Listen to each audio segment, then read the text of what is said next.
how there's a lot of seemingly openly prejudiced people who will fight tooth and nail to insist that they're not? Well, in my time living in a previous sundown town, I got to know a lot of them on a personal level, and I think I figured out the problem. Because they don't see themselves as hating people of color. They understand that people in the older generations, sometimes when they see a person of color, behave as a bull in a bullfight, red flag, it's go time, but that's not them. But it is.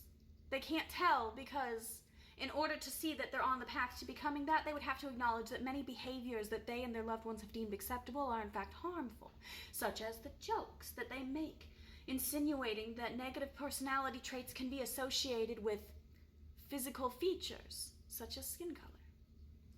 And when your exposure to a subject matter is limited to these jokes, the jokes might be taken as fact, whether you realize it or not. You're going to have these associations in your mind and think twice when you see somebody matching that physical description. Let me give you a different example, different context. If you leave for work every day and I say, you better check your boots for spiders, otherwise they'll crawl up your pants leg and bite your nutsack.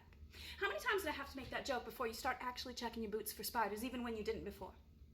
How many times before you start guarding yourself when you see a spider when presumably a spider's never bit you there before?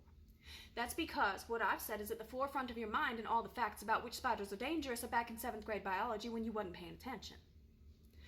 Associations are a very powerful thing, which is why when people hear negative comments about themselves 1,000 times a month, a week, a day, it makes them want to speak up and say, that's not me, but they're not allowed to, because in a socially acceptable setting, with just the right words, you can say, oh no, I didn't mean no harm by it. You're one of the good ones.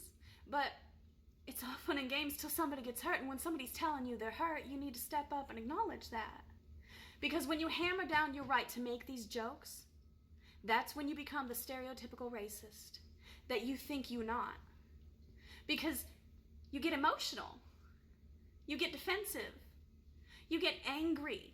You start verbally abusing these people who you have hurt. You start becoming physically violent. And enough of these times that you've been called out, you're going to start thinking, I'm going to preemptively be an asshole. Because I already know how they're going to act. Because you've made these negative associations in your mind when a person looks a certain way. Just because you don't want to stop joking.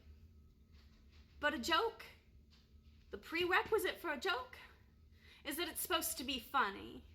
And if you're finding tearing people down funny, I'm so sorry, but maybe you should pray a little harder in church.